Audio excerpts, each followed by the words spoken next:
think or hope they'll be in Auburn Hills. You kept information on the drilling initiative away from the public until the deal was sealed. If we were customers and you were the supplier, you would never treat us like this, ever. You're not going to stop the industry, but what you're going to do is together, collectively, have some say in regulation and what you're going to allow. And you can only do it as a group. You can't do it singly. You better wake up, because it's here and it's not going away.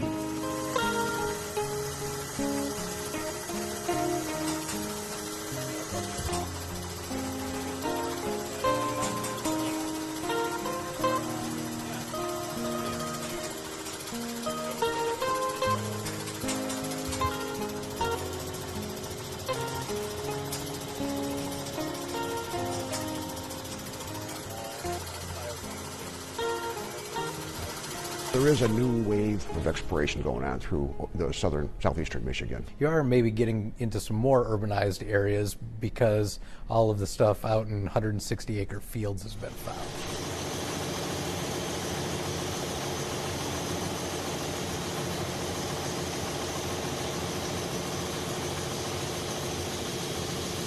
It's something that can be of a benefit from them and actually has very little impact. When people see what it is that we do, they get a better realization of how small our footprint is and how little impact that we're having on the area. So what we do is we come in, we have a compressor here that takes the well pressure from 250 pounds, we take it up to 1,200 PSI. Technology's changed a lot. It's made everything a lot safer, a lot cleaner, and a lot less instances. That's why we're there. That's our job, is to make sure it's done safely. And we are there while they're, during the drilling process to ensure that the activities are done safely. I am all for drilling in the right places. Of course, we appreciate those concerns, and that's why we've gone out and entered into these leasing agreements with individual landowners, because they're telling us then, yes, I do want this kind of activity. When you're out in the woods in the middle of nowhere, it has very little impact, and most of them we don't know what happened out there because it was never studied. But when you're doing it right in a neighborhood, it's going to have an impact on people, and we need to make sure if local governments can't control it, then at least we need extremely tight regulation of it. Obviously, secondary containment is 2.5 times the size of the tank capacity is what the DEQ requires.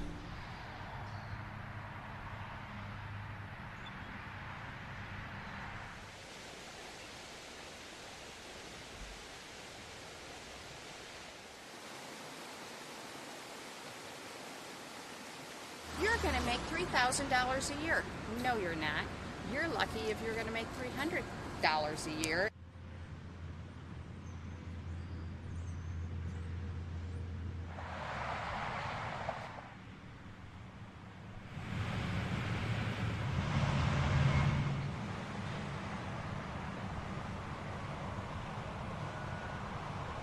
The last time was $72. Some other time should be 78, 85.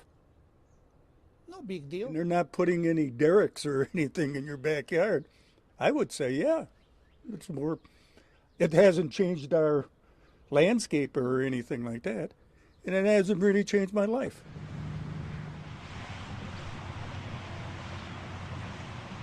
I don't think you have to worry because, I don't know, they go underground, they say. I'm not going to worry the house will fall down. And I was on some panels with Hal Fitch and others who said in the press that there's never been a problem with hydraulic fracturing in Michigan, never a problem environmentally.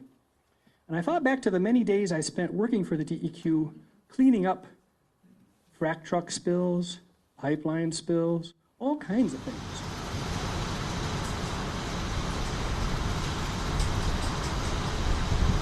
There's an assumption that every well that's drilled is hydraulically fractured. Fracked wells. The first well was fracked in Oklahoma. There is a no fracking clause Fracking has been going on since the 50s. Fracking is very intrusive into the ground. That's a separate issue, and if people want to talk about hydraulic fracturing, I think the State Department of Environmental Quality has put out some good stuff about it.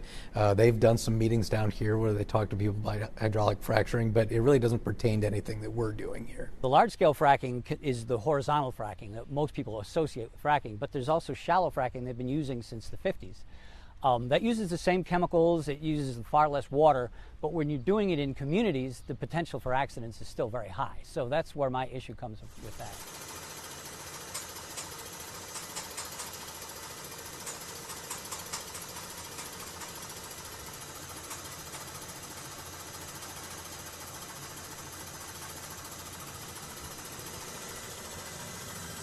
Their budget doubled last year, and they squirreled half of that away. They're also one of the few, if not the only, division in DEQ that gets to roll their money over every year rather than put it in the general fund at the end of the year. There's a different culture, a very different culture, and I'm not going too far out on the limb to say that they're far cozier with the folks they regulate, in my opinion, than the other divisions that I worked for. It would seem that the DEQ is working for the oil company and not for the residents. I would disagree with that. And again, going back to what I said before, we have our rules that we enforce, and we think they're good rules. Are there areas where you tried to go to drill and not been allowed in? No, there are not.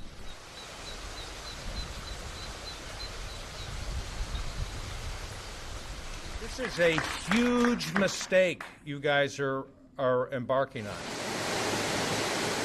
They're saying that you can have money and it doesn't cost you anything and you'll never suffer from it, and it's a free lunch. It's always been said there's no such thing as a free lunch. As individuals, as landowners, with organizational support with your local units of government, you have choices. There certainly do nothing is one of the choices, but I'm not recommending that. We regulate this industry. We want to make sure it's done environmentally safe and protective of water resources and the public.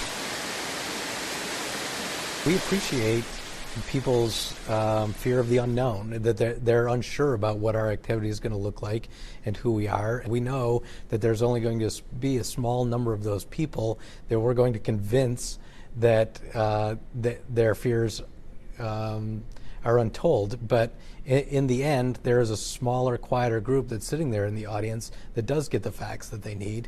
And hopefully some of the people who are sitting on these boards or town councils, whatever it may be, they're also getting the information they need to be able to make some really good decisions for all of their citizens, not just for that emotional.